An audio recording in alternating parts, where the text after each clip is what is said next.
Hey guys, this is a book review for The Science of Cooking by Stuart Farrimond.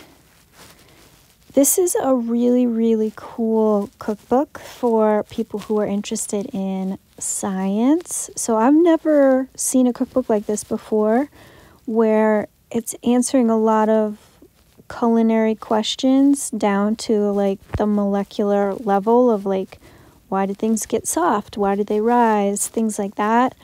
It teaches you about like starches and all sorts of really fascinating things.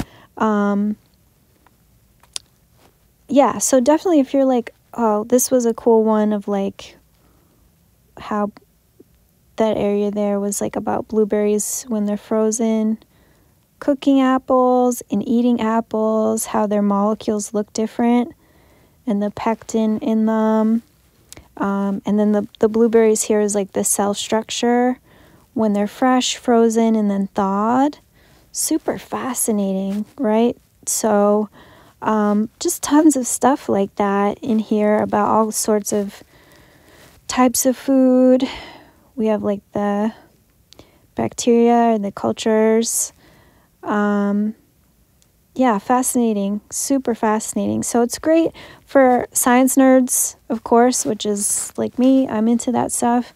But if you're in the culinary world, just having a better understanding of why food acts the way it does, it might really help you with your cooking. That's about salting, taste and texture of meat on like grass-fed versus grain.